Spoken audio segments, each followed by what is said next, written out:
point is, the end result is the same. Duty calls. I have searched the world over for you. That is so cool. You guys all just have this really tight bond. Just call me the computer whisperer. He seemed so nice and normal. You don't want to come back to my place? The bleach smell makes me nauseous. I thought it was going to be a slow night. It's fucking fantastic. I love that sound. Can we go now? Hello! What's up, bro? Welcome to this extra special episode of Beer with Buffy. I'm Rex. I'm Josh. And today we are not reviewing any episode of Buffy. We are reviewing a comic book. The comic book Reunion by Jane Espenson. Which may or may not take place between Angel Season 3, Episode 4, Carpe Noctem, and also Buffy Season 4, Episode 4, Flooded. So it happens between those two episodes and before Buffy Season 6, Episode 5, Life Serial, which we've already seen Buffy's reaction to in the Life Serial episode, because we reviewed that last episode. And we'll get to see Angel's reaction, presumably, on the next episode we review, which is Season 3, Episode 5, Fredless. Yes. Have not done that yet as of this point. Correct. Josh found the comic on eBay, and we got it, and we wanted to review it. $10. A steal, considering it was $3.50 new. I think accounting for inflation, that's about right. Yeah, actually. It didn't really gain any value at all. No. Well, the whole idea that comic books would gain money and you'd be able to sell them for a bunch was a complete fucking fabricated myth. Really? Yeah, it was mostly based off of one auction off of an original Superman comic that auctioned off for fuck tons of money. Right. So everyone in the late 80s, early 90s was like, oh, comic books are going to be worth money. Just like fucking Beanie Babies. Exactly. I was just going to compare it to that. And no, they weren't. Mm-hmm. I remember a long while back, like a friend of the family or something, like had boxes of comic books and was like, you should look through these and see if they're worth any money. And I just looked and been like, they're not. Yeah. I learned the hard way one time. I was working at Goodwill and I freaked out because somebody turned in a whole bunch of old Punisher comics. Yeah. And the store manager was like, oh, we should send these to the other store because they do like collectibles over there. And I was like, no, they're not worth anything. You should let me take them. And they were like, well, we have to put them out on the floor and let them be there for a couple days before you can buy them. I was like, okay. And then I went and I bought them up and I was like, ha, I'm going to be a millionaire. And then I took them to Fanfare, a local comic book store. And they were like, I don't know what you want, bro. There's, I can give you 5 cents a copy. Yeah. How's that sound? Yeah. I was like, I don't know what I even ended up doing with them. They're mostly like comic books have nostalgic value and that's it. Mm-hmm. But like as far as being collectibles and being worth money, no. It's very, very rare cases and like very rare printings or things like that. Yeah. That are actually worth anything. Cool. Good to know. Yeah, just a heads up, fans. If you're one of the fans who are listening to this as we release them, just a heads up. Currently, we're releasing this at the end of October. We're going to do the next episode of October 2023. Yes, October 2023. We're going to be doing the next episode of Ale with Angel, and then we are going to be going on a short holiday break. Yeah, we know we just came off of a break about approximately 10 episodes ago, but we need another one. It's not going to be as long, and we will, of course, uphold our previous promise that we will suspend all payments from our Patreon. So our November and December payments for Patreon will be suspended. We will be returning in the new year of 2024 in January. Yes, not too long. Not a big deal. Thank you so much. Hey, Rex. Hey, what? I'm going to take a moment to give a little shout out to all of our executive producer, Patreon supporters, or as we playfully call them, Doodle Doos. Therefore, this is the fuck-a-doodle-doo segment. Now, if you'll excuse me, I have some names to read. They are Audrey, two French names, Bridget McCloy, Dead Serious, Callista, Allie B, Nathan Lancey, Dulcinea, Rachel Gregory, Rachel Doodle-Doo, D. Sheringhausen, Clubby the Seal, Mr. Tobalicious, Sandra Craig, Jay Sommer, Christina, Catherine Parkinson, Karen Moon, Chris V-Man, Pat Likes Turtles, Scarlet Joy, bad at changing their names heaps, Andy Burgess, K-Fro Horse Dildo with the BWB logo gnome, Father Defenestrado, Kelly MC, Jesse Rain, Alex from the Heart, and Carrie Phillips. Thank you so much. Without you, this show literally is not possible. Yeah. Yeah. That's what Rex says every episode. Yeah. Because, we probably wouldn't have kept it up. And we believe him. So just a reminder, everybody, don't forget to review us on iTunes. It's the best way that you can help us. Speaking of, somebody did. Yeah, we got a new iTunes review. 5-star review by Bad Fangirl. Title, Crack Open a Cold Ginger Beer with Rex, ... or an often dangerously cheap bottle of wine with Josh. Parentheses, yes, please, for I too live dangerously. My drink's better. She writes, I've been a Buffy fan since the campy feature film and have not missed an aired episode. Josh and Rex both do a great job overanalyzing the occasional lack of logic behind some aspects of the show and making humorous or insightful character observations. They recently read my email in their episode, Women's Plumbing, and hey, we're reading your review right now. That's right. This excited me so very much. Yes, apologies for typing Harry Groner's name wrong. Invader Zim voice, which I am not going to attempt. Did I make it worse or better? I've never really watched Invader Zim, but I'm assuming it's something like Urkel. No, it's not. Okay. I'm going to do it anyway. Did I make it worse or better? That was a bit more, Mandark from Dexter's Lab. The bad guy from Dexter's Lab. I can't remember. Got nothing. Okay, I'm going to do that stupid dog from the Hanna-Barbera cartoons. Did I make it worse or better?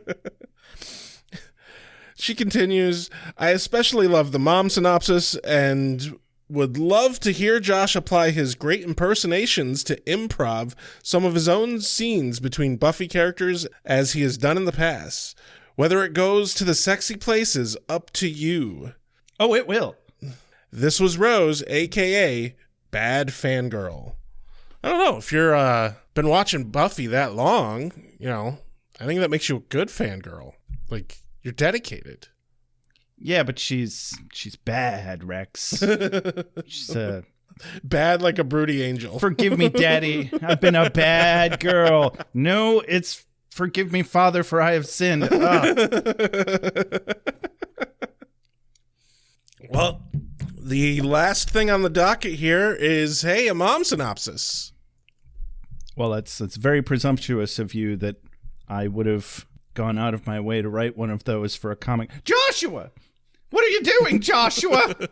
God, Mom. God, why can't you just let me read my comic books?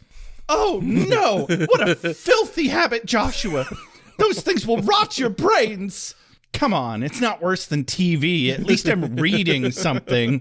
I disagree, Joshua.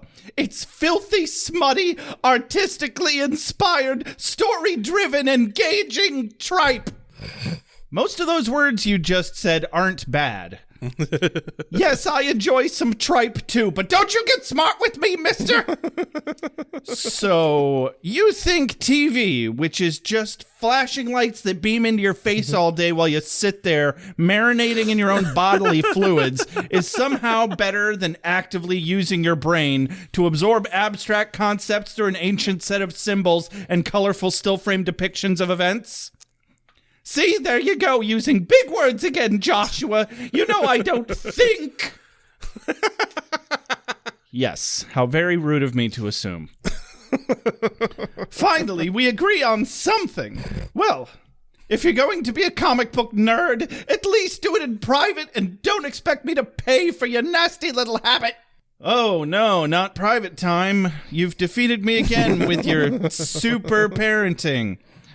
What are you even doing in my house, Joshua? I thought you moved out. Hey, gotta get material for my podcast somehow, because today on Beer with Buffy, while Buffy is training with Giles in the back room of the Magic Box, Xander, Anya, and Dawn share fictional stories about what they think likely happened between Buffy and Angel during their little get-together, while Willow runs off to buy an obscure magical ingredient, or so she says. But the stories take a weird, dark turn, and each of them uncontrollably adds a fire demon to the story that attacks their fictional Buffy. Giles and Buffy, done training now, overhear this, and Giles is concerned that a demon has infiltrated their subconsciousnesses. But Willow returns and resolves some of the confusion by asking if they've received her telepathic message about a fire demon. This does not, however, resolve the fact that there is a fire demon that is coming for Buffy.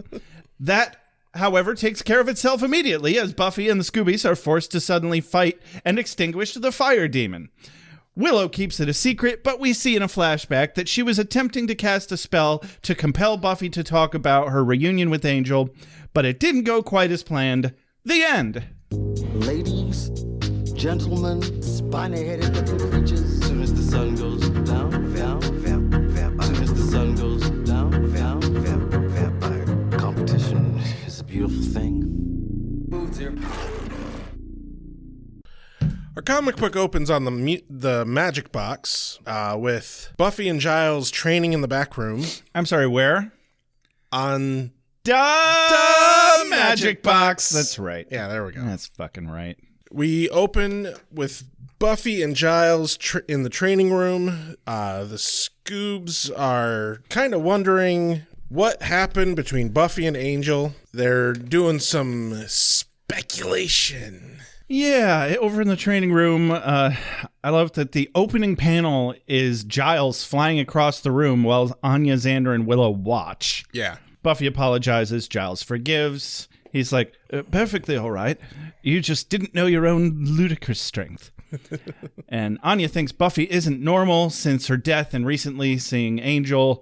Willow supposes she's doing better than they think, perhaps, based on what? I'm not entirely sure. Hope. Blind hope. Blind, stinking hope. Right. And the three of them fuck off into the other part of the store, into the main part of the store, and they leave Buffy and Giles to train in peace. Peace. Hard air quotes. Yes. So now they're all sitting at the round table next to the loft and the bookshelves, and I have a quote of the day out of the gate here. Anya has her ear to the door, and I hear thumping and muted English pain.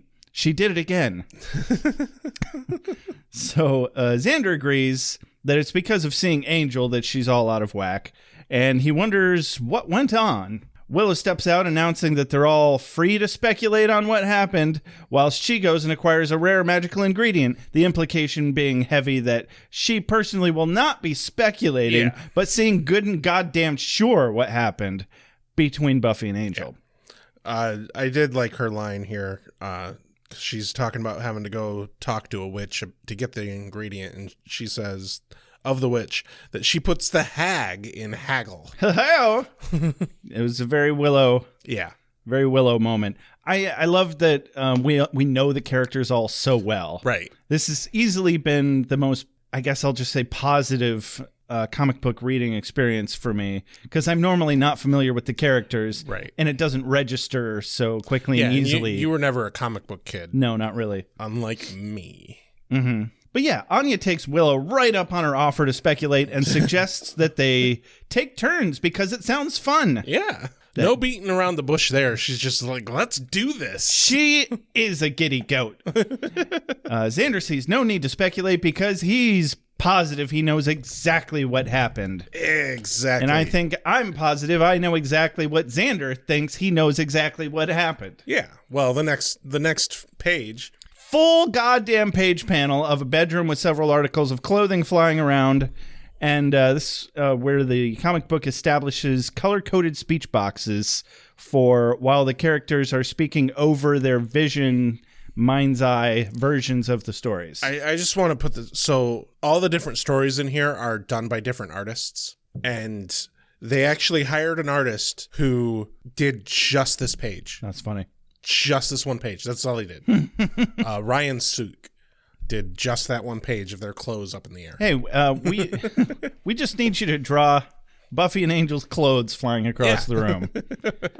Is there any nudity in it? Well, no. Well, then I'm not doing it. Oh, no, but he did. Tell you what, you draw the nudity, you give it to me, but we can't publish it.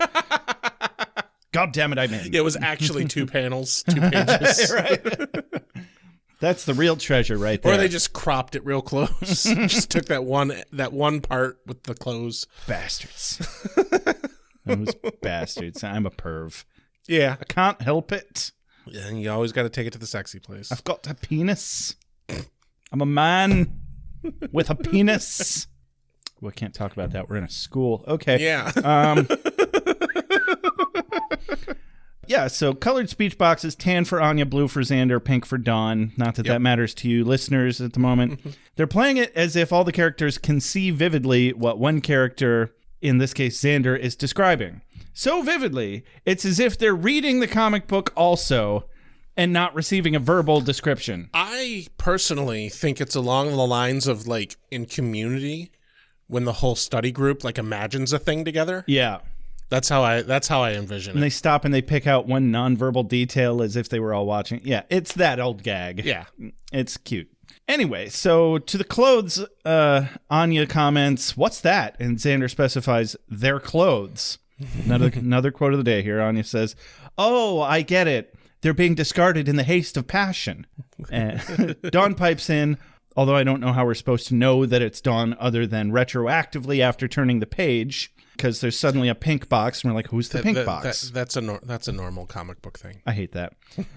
Fuck comic books. I'm leaving. I'm going home. Anyway, Dawn says, "I got here late. What is it?" Anya starts to bring Dawn up to speed that they're speculating about Buffy and Angel and starts to say that Xander thinks that they had sex. But Xander interrupts with a rollicking good adventure instead of sex because they have to baby this 15-year-old. To be fair, sex is oftentimes a rollicking good adventure. Right? Yeah. Why not both? Why not? But yeah, they have to baby her because she's 15 and couldn't possibly know what sex is. Yeah. Not possibly. Yeah. Next episode doesn't have anything to do with that. Exactly. Except for the part where it does a lot. Only a smidge. Dawn has a knowing, whatever look on her face because she's not stupid. And she's old enough to know damn well that people have sex. But she placates Xander's puritanical sensibilities and asks him, like what, Xander? Cut to Story number 1.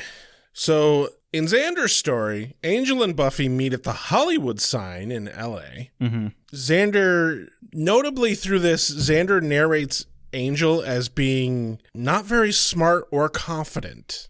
very insecure. Yeah, very insecure. It's almost like he's projecting. Yeah, totally projecting. Mm-hmm. But they meet up and... They shake hands and overly politely. Yes. I'm glad you've been reanimated. You look good too. Yes. All right. Good to see you, friend. Normal running into your ex kind of stuff. Sometimes, actually, yes, depending on the ex. I mean, it's not like they're running into each other at the grocery store. Right, exactly. Here. They Like met up on purpose. Yes. But Angel explains that he is being hunted by a hot demon, a gang leader, apparently, who... But microwave popcorn hot, not... Yes, not Angel hot. Yeah, well, she says Tom Cruise hot. Yeah, whatever. But we know what she's thinking. Fuck Tom Cruise. Or don't. We know what she's thinking. Oh. Angel, or... We know what she's thinking, but Xander just can't admit how hot Angel is. She's thinking you can do some kinky stuff with popcorn. Oh, yeah. I actually can't think of anything kinky that you can do with popcorn. And no, before you say a fucking word, I don't want to know. Stick it up there and just wait for it to go pop. Did it happen? Did it? Popcorn butt. Woo! Yeah, popcorn butt, Rex. Bet you didn't see that one coming. Yeah, I actually did. That's where your prostate is. You pop that corn, and then you see it coming. Hey-oh! Woo! I don't think so, Josh. Oh, God. So, yeah, they hear a crackling noise, but before Buffy can ask if Angel heard something, a big fiery demon thing has tackled Angel, and he screams, "Ah, it's burning me!" And the demon makes a lame attempt at some villain banter. He's like, "And that's the good news. Are you ready? Because here it comes." I really don't know what he was supposed to mean by that, but Yeah. he's interrupted by... Xander's just not that clever. This is making that very apparent. Because the demon's interrupted by a flying dragon kick to the face from Buffy. Yeesh. He recovers and grabs Buffy's throat. We can hear the sizzling of his fiery hand on her neck. There's some kind of ambient cracking noise off to the side, which at first I thought was just the sound of this dude's basically a flame atronach from the Elder Scrolls. Oh, yeah. So I call him that sometimes. I did like in the narration, there's a kind of a banter between Anya and Xander where Anya's like, "What is that noise you're making?" I like that because it's hinting that Anya notices the sound that the characters in the comic don't. Well, I think it's implying that Xander's actually making these sound effects with his mouth. But also, it's, I think, a little bit of a jibe at, like, comic book noises. Also that. Yeah. Yeah, it's just a line of K's and R's or something. And I enjoy that. Yeah, lots of meta comic book nods here. Yeah. I do enjoy that as well. But yeah, I thought these sound effects spelled out were just the sound of the Flame Atronach's body simmering. But Anya inquires about it because she's confused. Yeah. So as Angel cries out uncharacteristically, begging the demon not to hurt Buffy, standing there helplessly instead of doing something, the second L of the Hollywood sign falls on top of the demon. Squish! Squish. Was it Anya or Dawn who was like, "Would that even kill it?" I think it was Dawn. Yeah, Danya's quite the little snapper. Oh, yeah. Honestly. Well, teenager.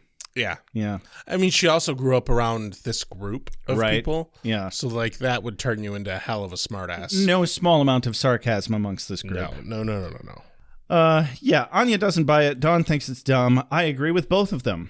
Dawn commandeers this shit brick of a story to tell an actually romantic version. Yes. Where they're not just horny rabbits, and Angel isn't overtly putting Buffy in danger. Well, this guy wants to fight with weapons. I've got it covered from A to Z.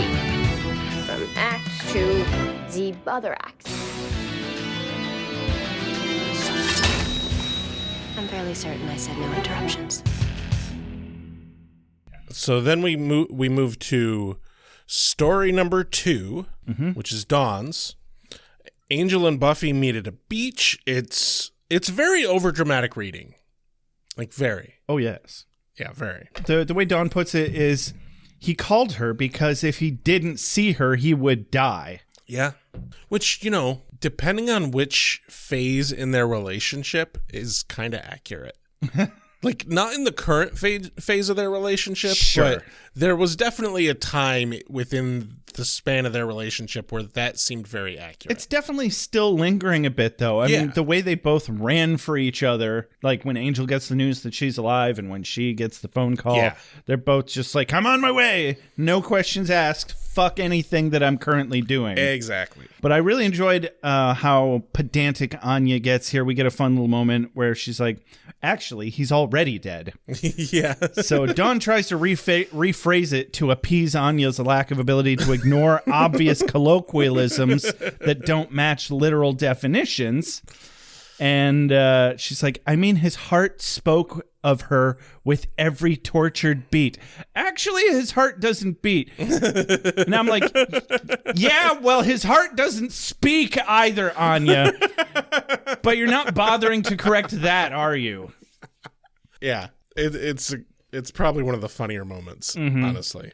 So Dawn implores that Anya stops with the actualies, and then we cut back to Dawn's story. Yeah. So, yeah, they're swooning over each other.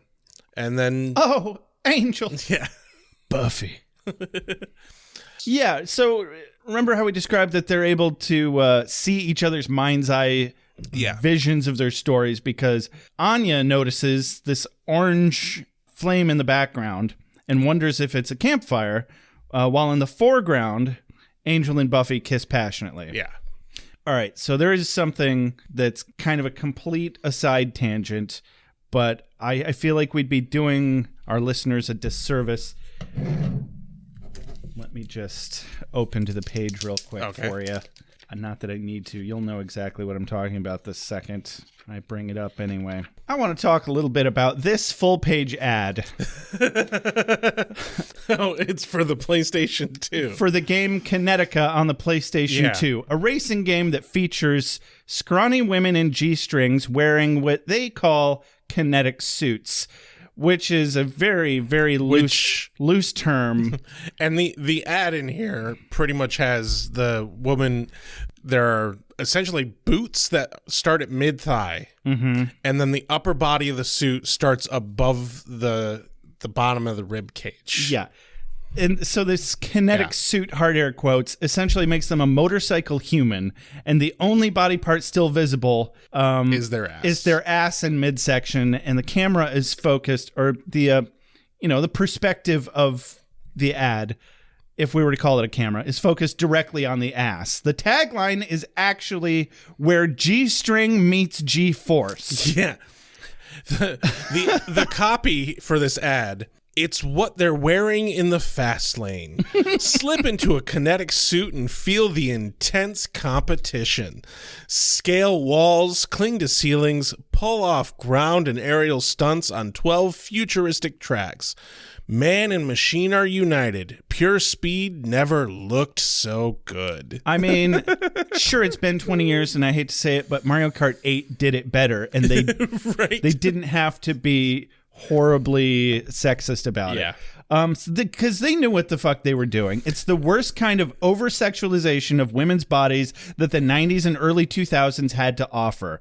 It's like someone said, I need a racing game that's sexy, but he told it to nerds who just fap to calendars all day and had never actually met a woman in their life, let alone dated one. And so it's never been clearer to me the way that they use hormonal reactions and the instinctual desire to reproduce as a control mechanism to simply make money, regardless of how damaging and toxic that kind of mentality is to children with no strong guidance otherwise. Yeah.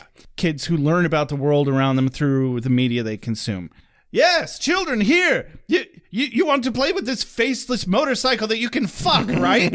Yes, that's right. That'll be $60. Go beg your parents. Well, I mean, they're aiming for a specific demographic when it comes to comic books. Uh-huh.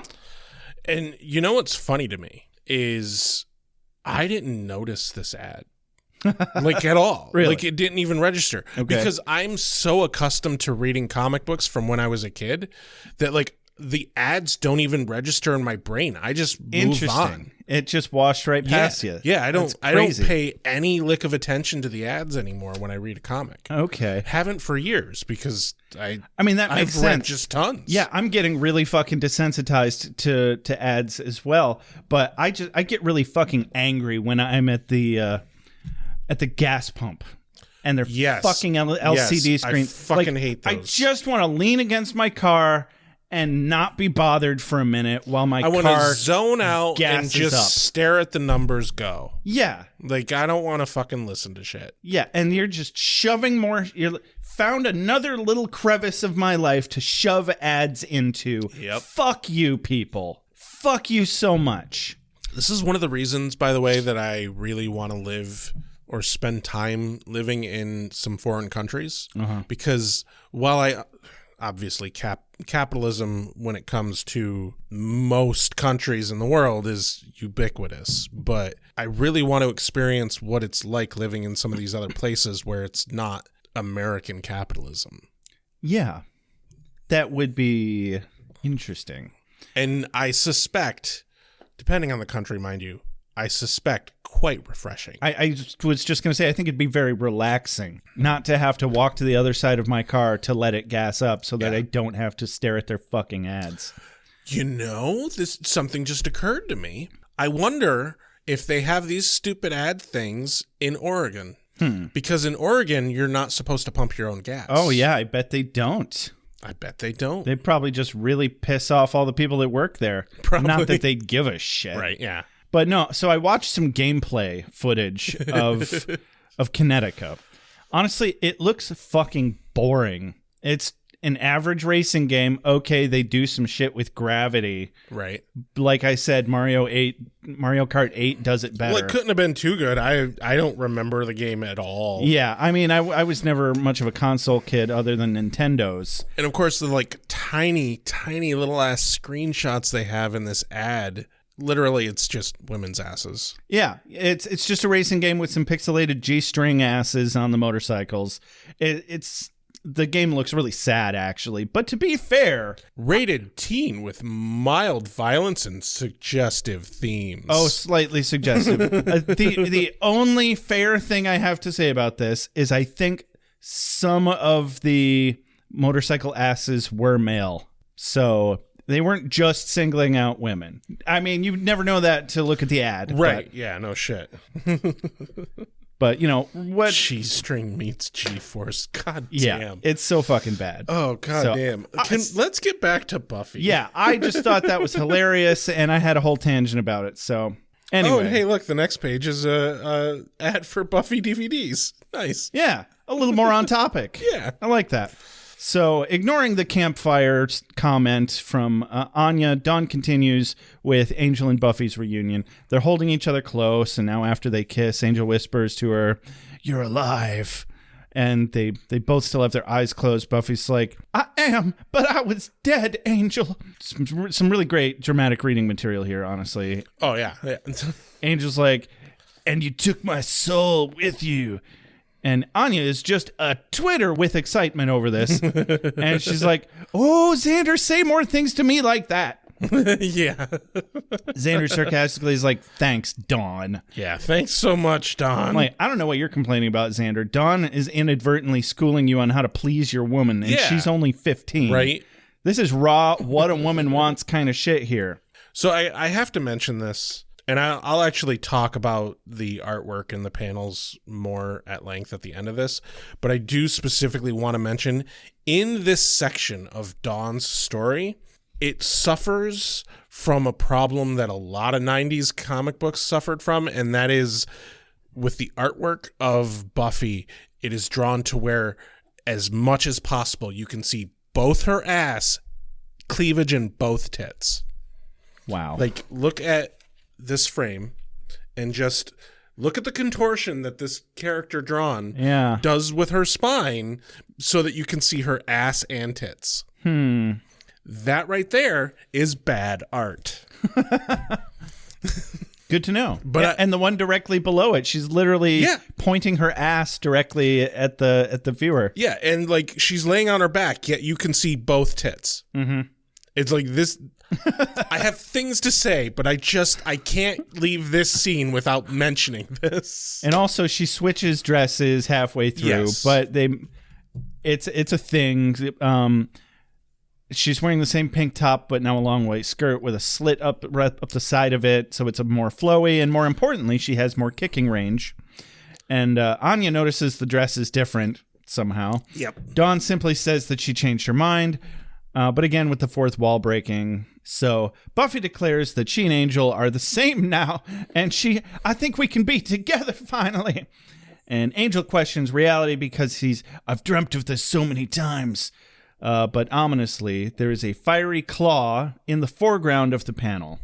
And then, bam, fire demon stomps Buffy to the ground, and Angel exclaims, "No!" And Xander, of course, asks, isn't this the fire demon from my story? Which confuses Dawn because she didn't mean to put a demon in her story. He just kind of showed up. Yeah. The story kind of starts taking over. And Buffy kickflips the demon off into the ocean where it sizzles and he screams, "Arg," or whatever, "Gurarg." But sorry, we're still going. Yes, we're still going. That's my bad. Anya interjects, wondering if the water will kill it. Now we're back at the round table in the magic box. Dawn unceremoniously describes that, no, the water doesn't kill it, but it does enable them to kill it without burning themselves. Yes. And then Buffy chops its head off with a piece of clamshell. Sharp clamshell. Sharp, yeah. I mean, I guess it's just sharp because it's clamshell. I don't know how sharp clamshell is, but... I don't want to share my feelings. I don't want to open up. I want to find the guy that killed Tina. and I will look him in the eye. Then what? Then I'm gonna share my feelings.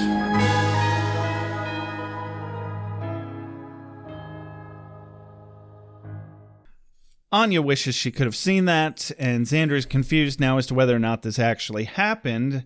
Dawn's like, no, it's not what she intended, but that the story just kind of took over. She meant for it to be all romantical, as she puts it, and not chopping off demon heads. And Anya points out that it makes sense that the story would turn into them chopping off demon heads because that was, in fact, the entire basis of their entire relationship. Yeah, after all, Buffy and Angel's relationship was built around the cooperative killing of others. Yeah. And Anya takes over. It's Anya's turn now. Yeah. Cut to a Denny's in Oxnard. There is a brief pause here. She starts to tell her story, mentions that they didn't go to LA because they met halfway. Right. They're actually going to meet in a Denny's in Oxnard. And then, of course, Xander's... That location makes more sense. Yes. A place they can really talk. Yeah. Well, and Xander kind of stops Anya here and is like, no, we can't talk about that. I think, like, mentioning maybe they did something into Denny's in Oxnard. It seems like it's based on an experience they had at Denny's. Yeah. Perhaps the Denny's in Oxnard. Yeah. But she's like, no, I'm not going to talk about sex. And then they have a pause where Xander's like, actually, I think we should just stop telling stories altogether because they seem to be kind of taking over and telling themselves. But they make a nice juicy burger, Rex. Yes, they do make a nice juicy burger. When they have staff to do it. Yes. I'm not bitter. So, yeah. Why not Denny's? Why not? Fucking hell. I'll tell you why not Denny's, Anya. Because it's a cheap garbage hole that doesn't have a clue how to staff its business, let alone pay that staff, let alone running a restaurant in general. That's why. Yeah. Accurate. But I'm not bitter. So nice to know, I guess there's at least Denny's in California, though. Good for them. Or at least there were. Yeah. Who knows with the pandemic anymore? Well, you know what Denny's' honorary tagline is, right? No. It's not a place you go. It's a place you end up. Okay, yeah, I do remember that now. Yeah. No one chooses Denny's. They really don't. Never. Not once. God, So- when I was early 20s, late teen, the tiny ass town I fucking lived in, at night there were literally two places to go. Mm-hmm. There was the donut shop and Denny's. And I guess we could go to Walmart and Meijer. They used to be open 24 hours. Not anymore. Yeah, those were the days. I miss doing my fucking grocery shopping at 1 a.m. 1 a.m. lightweight. 3 and 4 a.m. were prime hours for me. Yeah. But anyway, Denny's was one of the only fucking places that we could go in our town. So I spent a lot of my early 20s in a Denny's. Oh, yeah. That's where I started drinking coffee. It was terrible. Oh, my God. It was so burnt and awful. See, I started drinking coffee at the donut shop. Probably slightly better. Oh, way better. Maybe? Yeah, way better. Good to know. They actually had pretty good coffee then. I don't know about now. I'm also way more into much stronger coffee now, so I can't really drink the weak-ass, diner coffee. Yeah, now it's all just really weak in comparison. But anyway, Xander tries to tell Anya to stop because something's wrong, something's controlling their stories, and they need to figure it out. And Anya's like, oh, okay. So they're at the Denny's in Oxnard. And Xander's like, hey! And Anya's all, I'm not telling the story, Xander. I mean, I am, but I can't help it. And this is where Buffy and Angel decided to meet because they wanted to be somewhere they could really talk. Yeah. Over a coffee. Because they need to talk. And a burger. That's quite juicy. Which sounds really good, actually. God, I want a burger so bad. Actually, no, I want fucking French fries. So they zoom out in the next panel to, you can't have French fries anymore. Yeah, I know. Fuck you. You know what actually sounds like a really good replacement for French fries? Plantains. How do you feel about plantains? You fry them up, they taste just like potatoes. Might have to check that out. Yeah, give that a try. You know what I also discovered I can't eat? Potentially onions. Oh, shit, son. All the nightshade plants are just fucking you up, aren't they? Yeah. Damn. What about tomatoes? What's next? I used to think tomatoes were a problem, but they haven't been. Weird. I don't know. Something weird's going on with my whole fucking digestive system. I don't know. I'm nearly fucking 40. I may as well just curl up and die at this point. That's exactly what I was going to suggest, Rex. I'm so glad we're on the same wavelength. Like 3 months ago, I was like, no, I'm going to be 40. It's no big deal. And then this shit with my fucking diet started happening. And now it's like, oh my God, I'm old. Just get a little more exercise. It'll be fine. What could possibly go wrong? I am. It's just not working as well anymore. Because I'm fucking 40. All right. So we zoom out in the next panel to hear Angel confirming Anya's suspicions. Yes. And I'm sorry, I'm going to go full dramatic reading right now. Do it. I've been waiting for it. Oh, yeah. Angel says, I'm glad we came someplace where we can really talk. Yes, we need this much more than we need vigorous sexual intercourse. Also, this burger is especially juicy. You look good. You look the same, which is good. Not me. I look in the mirror, and sometimes I have no idea who that is in there. That'll pass. You'll find yourself pulled back into the world. I don't know. Trust me, I've been where you are. No, Angel, you haven't. There's something you don't know. And Dawn does that thing where she interrupts in order to question the things that are actively being explained. Like, oh my God, just fucking listen for 2 fucking seconds longer. And if people didn't do this to me all the time in real life, maybe it wouldn't piss me off so much and I could just accept it as a TV trope. It is also the entire reason the mom synopsis exists. It literally is. But because literally Angel's next line is exactly what Dawn was asking. He says, what are you talking about? What don't I know? And Buffy starts to explain something about alternate dimensions or universes or something, but she gets cut off at alternate by a big demon crashing through the window right on top of them. Xander says, I told you so, and Angel gets whacked in the temple by a flying dining table. Yeah, them tables. Got to watch out for that shit. You do. But yeah, Xander's like, oh, I told you so. And then, of course, Anya's like, no, it's not the demon from your story. It's a rabbit. How terrifying. They have such strong legs. Oh, that's so much more terrifying. They do, by the way, have very strong legs. I believe that. Getting kicked by a rabbit, not fun. You would know. I would. Your weird fucking rabbit stepdad. Anyway, so Anya's relieved that this is actually the demon she intended to talk about. So apparently she is, in fact, still in control of her own story. Yes, kinda. Buffy whacks it with the table as it's, fictional Buffy in the story. Whacks the rabbit with the table as its arms and hands suddenly become more spindly and claw-like. Yeah, which, it's a nice little slow transition. A little bit suspicious there, which Dawn notices once again breaking the fourth wall in the mind's eye thing. And even Buffy is taken aback by the rabbit demon transforming in front of her. The rabbit demon becomes super skeletal and bursts into flames. Xander is Captain Obvious. He's like, it's him. Buffy cracks it across the jaw, burning her knuckles. She frantically tries to wake Angel, who is still lying on his back, begging for his help. She stands to face the demon alone, holding her left arm, looking injured. The demon picks Buffy up by the throat as Dawn begs Anya to stop because Buffy's dying. And then real Buffy confusedly inquires, I am? I don't feel dying. And I should know. She should know, in fact. That's one of my quotes of the day. She has quite a lot of experience on the matter. She has more than most alive people. Yeah. Twice as much. Yes. Actually, is it 4 times as much? Because she's died twice. She's died twice. Yeah. So is it... I mean... Because it's twice as much if you've died once. Yeah. So it'd be 3 times as much. We're bad at math. Okay.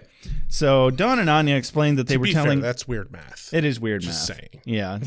Sorry for interrupting. That's fine.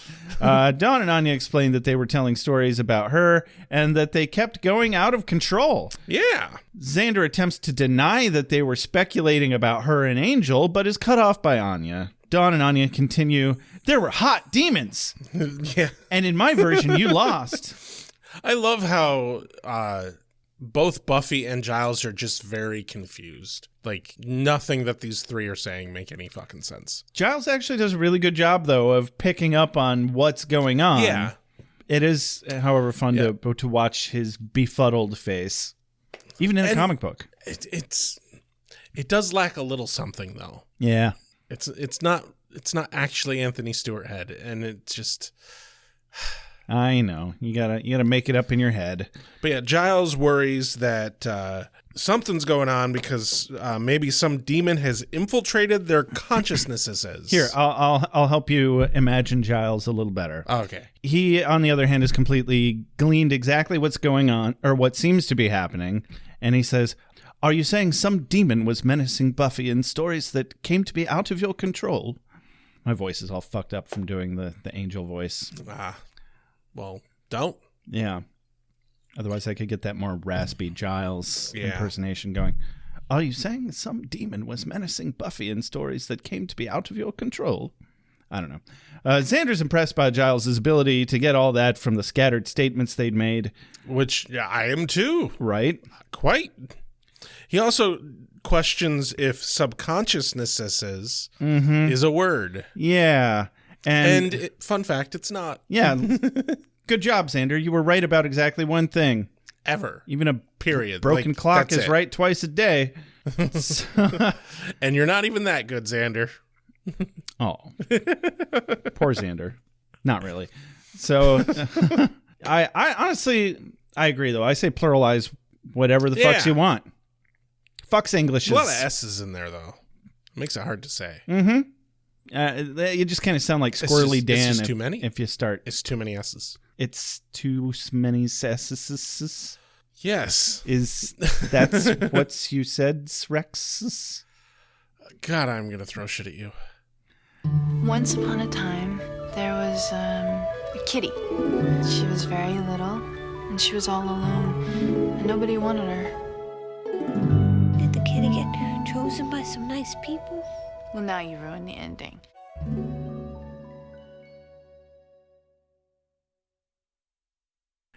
So the door dings, and Willow urgently barges in, wondering if they've received her telepathic warning about a fire demon. Yeah, it turns out she has been trying to send them messages telepathically with magic, and, you know, maybe, Willow, you should have just called. That might have been better. And everyone seems a bit, you know, put off by this. Yeah, stop using magic every time you need to take a dump.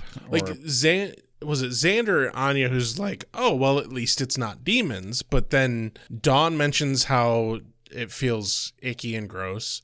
And Giles, of course, is quite concerned about, you know, the telepathic fucking messages. Oh, yes, this is much better than having a demon invading your minds. It's all wonderful, really, except for the impending attack. Yeah. Yeah, they all agree that it's better to have Willow in your head than a demon. But it's still not great. Yeah, not super great. Like, hey, Willow, boundaries. Yeah. You know? But Buffy springs into action, collecting weapons, and asks Willow where the demon is. Willow explains she was with a witch who had a crystal ball, and she saw the demon in it, and somehow, hard air quotes, knew it was coming for Buffy. Yeah. I think she's not telling us something. And she's not. So Buffy's like, well, crystal balls are about the future. She really everymans the shit out of this. Yeah. Like, so this demon, it could be like weeks away, or like I need to borrow a cup of sugar from the neighbors and get out the nice drinking glasses because the fire demon is all like, oh yeah, who wants hot Kool-Aid? Doesn't that sound delicious, Rex? Ugh. Hot Kool-Aid. Yeah. Put some apple cider vinegar in that. Isn't that a sketch or something? I don't know. Is it? Yes, it is. It is a sketch for... I think it was College Humor. It was an old College Humor hot Kool-Aid sketch. Oh, I think. man, you can't do anything original these days, can you? No. Simpsons did it. Anyway, so he's all like, who wants hot Kool-Aid? And like, what I want is for you to pay for that fucking door you just broke, you goddamn dumpster fire. But no, really, Buffy's like, and so a couple of weeks or bam, sooner. Or sooner. Yeah, sooner than later, Buffy. So Fire Demon crashes through the door. Buffy charges it immediately with her axe. Doesn't really do a whole lot. The demon takes the axe from her. She punches it. It doesn't. They kind of left it to your imagination. I imagine that she threw it and he caught it. Yes, yeah. That's really what I got. And then he threw it back at her and she dodged. Yeah. She punches it. It burns her hand. Someone tries to stab it with a sword. I couldn't tell who stabbed it with a sword. Giles, because in the next frame he's standing poised as if he had just chucked a sword. Obviously, stabbing him with a sword doesn't do anything because he's a skeleton who's on fire. Right. Yeah. It's not really how that works. I mean, it's not in fact Elder Scrolls where you can kill a flame atronach with a sword. Yeah. Everyone's running around screaming. Giles is worried about the books. Won't someone think of the books? Won't someone think of the books? Yes, you, Giles. Yes. You're the one who thinks of the books. Because you're the librarian, for fuck's sake. The books are your job. Exactly. And so we also see the demon get pelted with some crossbow bolts. We zoom out. And it's Dawn. Go her. Yeah. Good fucking aim, girl. And the rest of the Scoobies are armed to the teeth. This is where we see Giles poised, having just thrown the saber. Anya and Dawn wielding crossbows. And Xander and Willow have a mace and a saber as well, respectively. Giles cries out, "No, not the books." Anya states the obvious. He's going to burn down the store around us. And she also notices Buffy wrapping her hand with a white strip of cloth. Yeah. An ancient fucking expensive shroud. Yeah, and Buffy is unconcerned by this. She takes another shot at the demon's face, this time presumably unaffected by the heat. Yeah. Maybe it's a magical shroud. Perhaps it had magical properties. Indeed, I also thought of that. Or it could have just been nice and thick. But no, the fight doesn't last much longer because Buffy pulls out the ultimate weapon. A fucking fire extinguisher. Yeah. Take technology and chemistry in your face, bitch. Oh, after Buffy hits it with the fire extinguisher, she does decapitate it, mind you. Yes. So it wasn't, the fire extinguisher didn't kill it, but it did allow her to actually kill it. And notice, minus that it was with a shell, she did in fact put the fire out and then kill it. So Dawn was right. Yeah, it just didn't happen exactly the same way. It just didn't happen literally in the ocean and with a shell. Yeah. But yeah, striking similarity. I read, the way I read this, it felt like there was little nuggets of truth of what was going on throughout those stories. Yeah.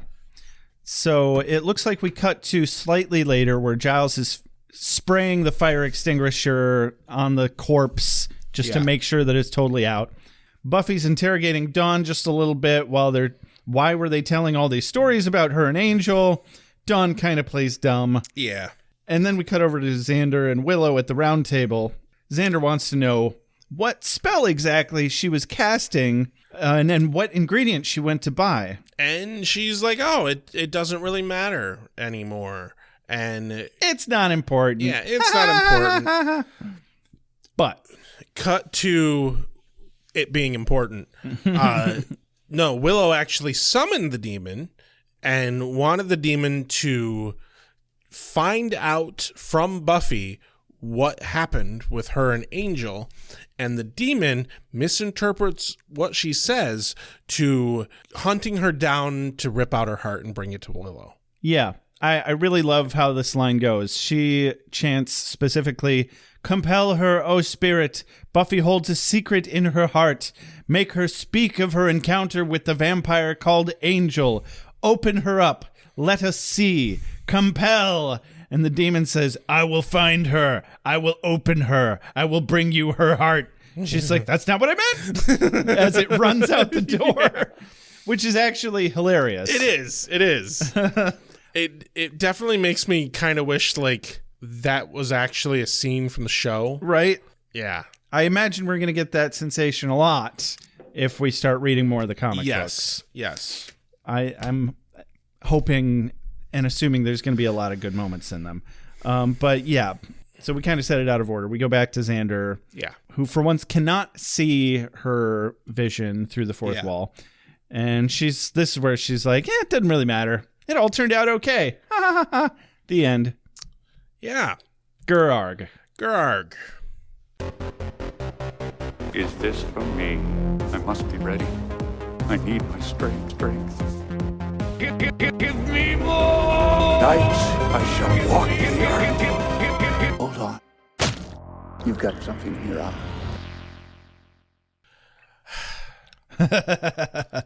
So what'd you think about this comic book, Josh? Rex, I cannot explain to you how super pissed I am right now. Right? I am so fucking angry. I wanted the writers to tell me unequivocally what the fuck happened between Buffy and Angel.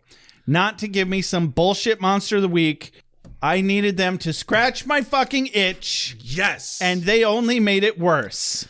You had one job. This comic book failed completely because the title, the whole premise is a fucking lie. It is. It absolutely is. And do you want to know just how angry it made me, Josh? Because I have a gift for you. Go on. I went to the fucking wiki, the fan wiki of the article for this fucking comic book and wrote the entire fucking synopsis in. Because it pissed me off so much. Because if you remember when we looked it up on the wiki, it didn't say the synopsis of the fucking comic. Oh. And if it had, we would have fucking known beforehand that it was not about that. Good call. And I was so fucking angry. Immediately after finishing my notes, I'm like, no, fuck this. I'm so fucking pissed. I signed up for the fucking website, edited the fucking article, and wrote the fucking synopsis in. I don't think I've ever seen you quite so pissed about this type of thing. There's a couple of reasons. I've seen you more pissed, obviously, but there's a couple of key reasons. There's a couple of key reasons why this makes me so fucking angry. First off, you paid $10 for this, and like it was slightly entertaining. It was slightly entertaining and all that, but this was not what was promised, and this was not worth it. No. So A, that's what pissed me off. But B, the other aspect of what pisses me off here is I have been learning for a couple of years now about writing. I'm currently writing a novel. I have been working really, really hard to understand storytelling. And one of the key, basic, fucking fundamentals of writing literally anything is that at the very beginning of the story, you make a promise to your reader. And the only way that a story works is if you take that promise and you fucking deliver it. And you keep it. And you give them a payoff. And this is a fucking lie. This was a goddamn money grab bullshit trick. Yep.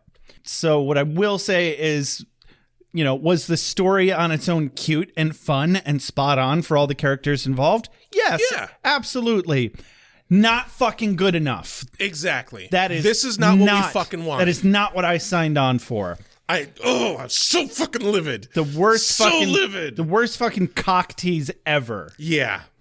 Oh. Really disillusioned. With some of the aspects of how you read the fucking story, you get the idea that the truth of what happened with Buffy and Angel is kind of hinted at. Like what I read in between the panels, and so to speak, is that they in fact did meet at like a fucking Denny's in a goddamn Oxnard and sat down and had a fucking conversation. And I think that Buffy in fact did tell Angel that she was in heaven. Very probably. But I'm so fucking angry. Yeah, no character needed to be in this besides Buffy and Angel. That was all we wanted. Exactly. Like, and for fuck's sake, the cover is a lie. The cover is a lie. Mm-hmm. It just... I I fucking studied making comic books for years of my life. And this fucking fails on every goddamn level. I don't know about every level, but most of them. The ones that were important. Yeah. Yeah. So I want to write an angry letter to Dark Horse Comics. It's a real great... That's just the publisher, dude. Like, no, Dark Horse Comics doesn't have... Nobody who had any hand in this comic has any fucking control of anything involved in this anymore. It's too fucking far after it, but it's still just... No, the fucking culprit is Jane. She's the culprit. You're on our shit list, Jane. You are on our shit list. Well, we should interview her next. And like... In a darkly lit room. But yeah, now, interrogate the shit out of her. If you go to the fucking Buffy fan wiki and pull up Reunion and read the synopsis, I fucking wrote that. Nice. I fucking wrote that because I was so livid. Yeah, so this is a great way to introduce our listeners to the idea that we might be doing lots more comic books on Beer with Buffy, and possibly offering them as exclusive Patreon content. Yeah. So we'd like to hear from our Patreon subscribers, or our doodle doos, if you will, our executive doodle doos, if that is something you'd be interested in. Yeah, and because you picked up more comic books rather than just this one. I've got a few more. I mean, there's metric fuck tons of them. Oh, yeah. We would want to just get the entire anthologies. Yeah. And invest in those if we wanted to start doing this seriously. And also it's an idea that after season 7, there's still 8, 9, and 10 in the comic books, maybe more, I'm not sure. But then there's probably dozens, if not hundreds, or even a couple thousand of these little mini issues that happen between episodes and are, or not even between episodes, but are full-on offshoots, basically spin-offs. I've got a 3-issue set of Oz comics that continue the story of what happens to Oz after he leaves the show in season 4. And that's probably the next one that we will hit up. Because, obviously we're well long past season 4. But that's something that I would be interested in reviewing. And we might condense it down into only 1 or 2 episodes instead of doing a full-ass episode for each comic. Right. So now, at the very least, do you maybe at least have a quote of the day out of this? Yeah, I can dig up a quote of the day. I think I'm going to go back to the beginning where Anya, they've just stepped back into the storefront side of the magic box and she's listening through the door and she says, "I hear thumping and muted English pain." She did it again. Yeah, I actually almost picked that one too. I'm going to go with the tail end of Xander's story after the L kills the demon in narration. Anya says, "That could kill it? A falling L? I don't buy it." And then Dawn replies with, "It's dumb." And I give it to that because of most of the lines here. Those 2 lines, I can fucking see the actors' faces. Right. I can see exactly the way Dawn would say, "It's dumb." Like the delivery, everything. And she's right. It's mostly dumb because what the hell made it fall over? Right. Yeah. I mean, it's not dumb because actually the size of those letters actually would fucking crush shit out of anything in its path. Also, they're like made of steel or something. But yeah, they're super sturdy. I played Grand Theft Auto 5. Okay. You know everything about Hollywood. I've climbed that L several times, if you don't mind. Except, I don't think it's not called Hollywood there. I forget what it is called in Grand Theft Auto. And then the last thing I want to do is I want to kind of touch on the artwork. Okay. But not just the artwork, the ink, the color, and most importantly, what is called panel layout. Okay. So like I said, I wanted to be a comic book artist when I was younger. I studied this shit a lot. before I graduated high school. There is good panel layout and bad panel layout. And it's as important as cinematography is. Or cinematography and choreography. Right. Because with a comic book, the art you're drawing has to make sense. And you can't, like, switching sides where the characters are on panels, things of that nature. And for the most part, the art in this is okay. And the panel layout is okay. There's no real like egregious moments. But with the artists we have, the main story, the I guess we call it the external narrative of them in the magic shop. That's drawn by Paul Lee and Brian Horton. And that's okay. It's solid. It's a little heavy-handed on the lines. Like, you'll notice how just the lines seem really heavy. It makes everyone seem extra bulky. Okay. Then we have the first story, which is drawn by China Clugston Major, and I kind of hate it because it's very anime. It feels way too cartoony, but it also does kind of reflect how bad Xander is at telling stories. Yeah, now that you mention it, I guess I did notice that the art was wildly varying throughout, but I figured it was like the same artist making the choice to do different styles. Nope. Turns out all of these artists are artists who worked on the Buffy comic series, like collectively. Mm-hmm. And this book was kind of a, hey, everyone gets to contribute sort of thing. Okay. Which is nice. Yeah, which is nice. Kind of.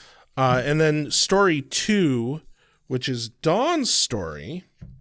That's the one that actually is a bit egregious because that's the one that suffers from we have to show both her boobs and her whole ass. Yeah.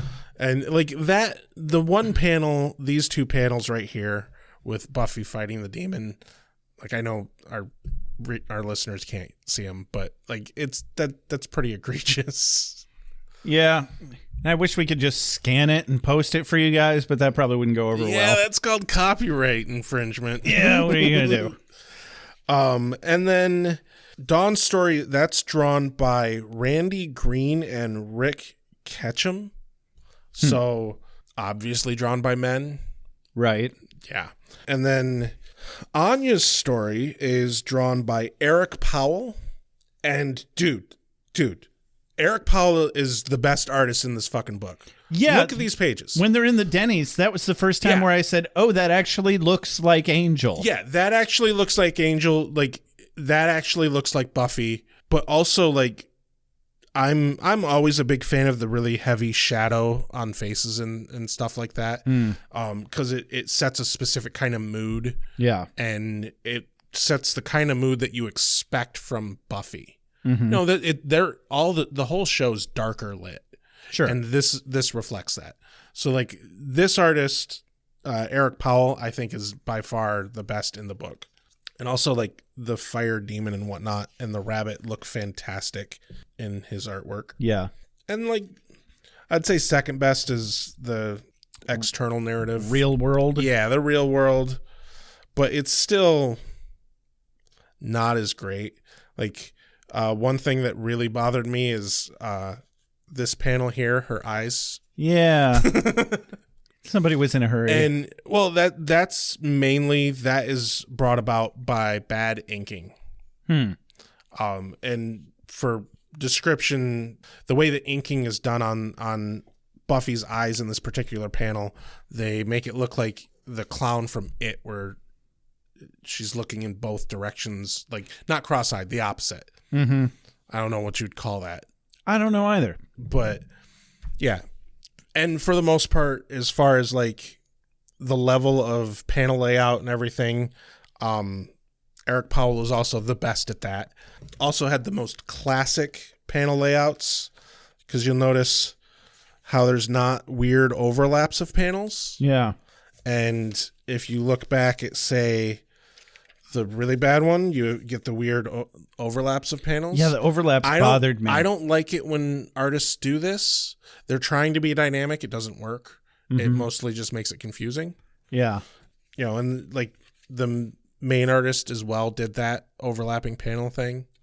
Which again, like, because this page in particular, this top panel is on the top of the page, but it's also like on the top of the stack if these were all like photos. Yeah.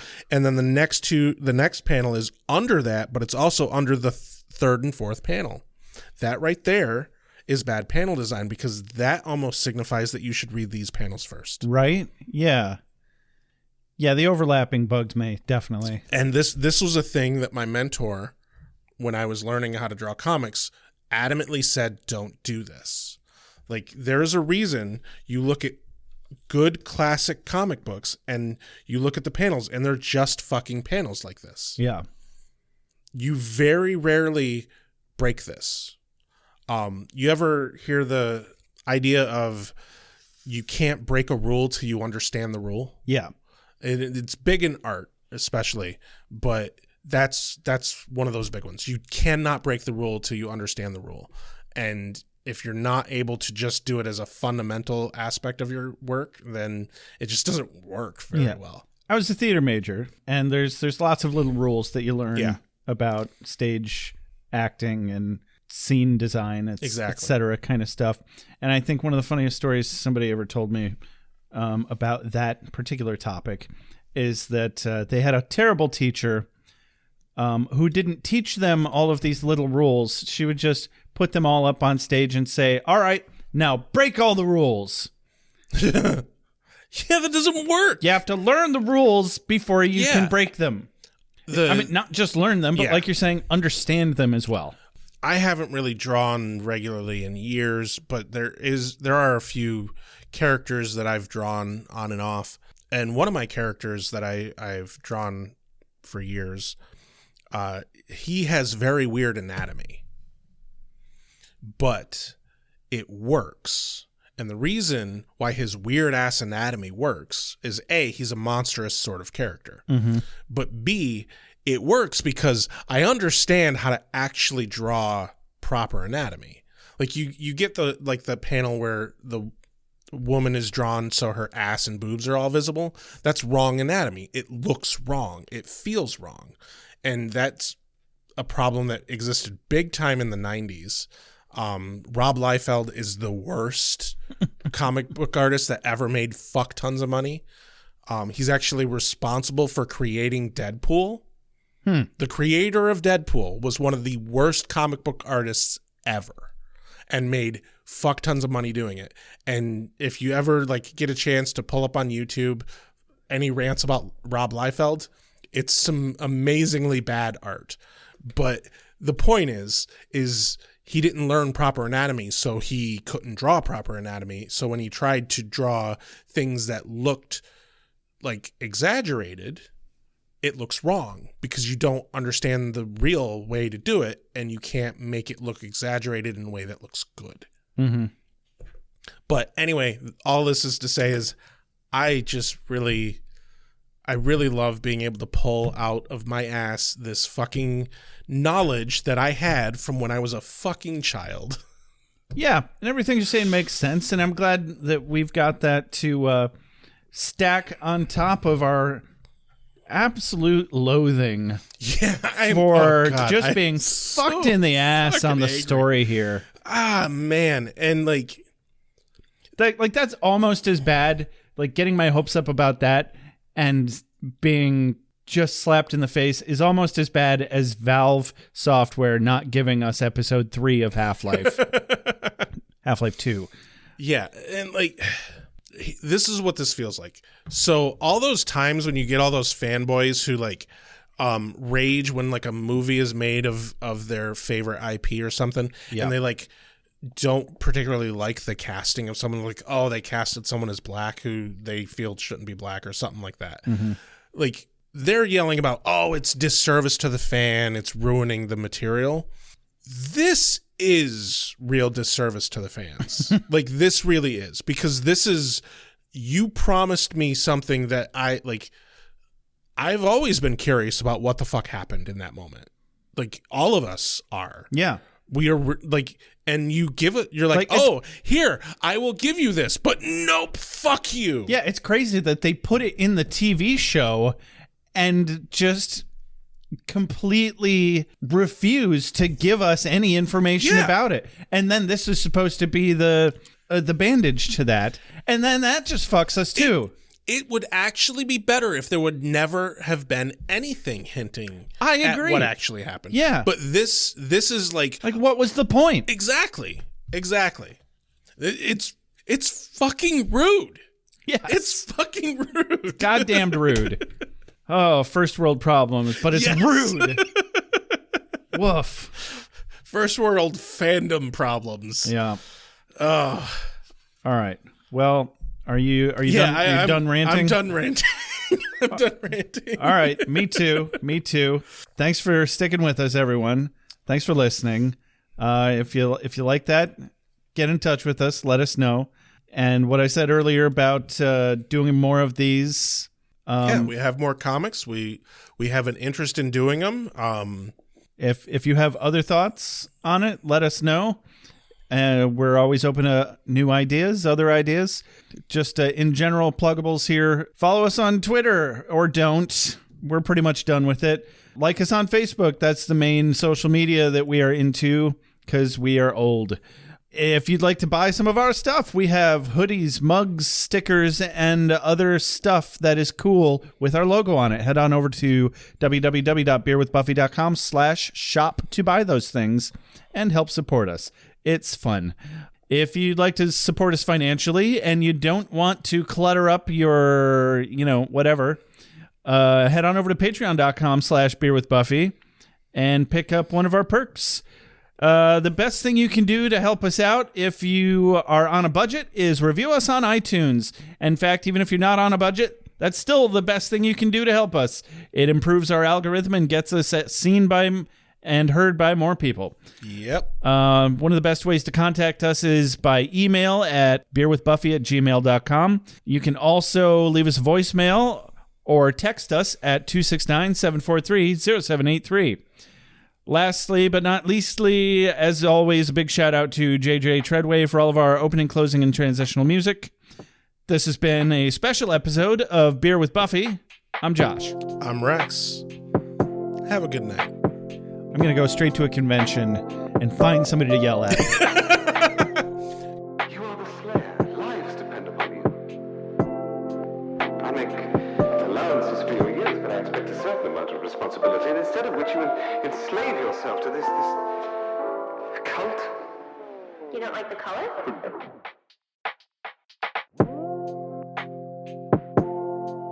You have a sacred birthright.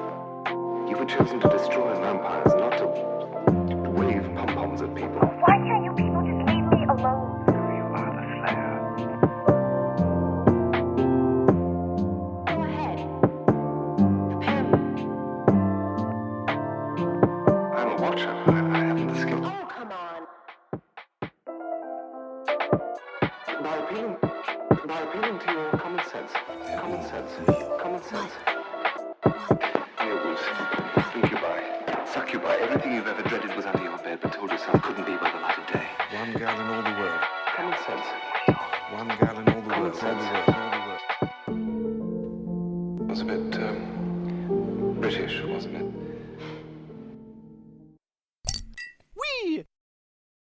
Wait, what have we done? Why are we watching this?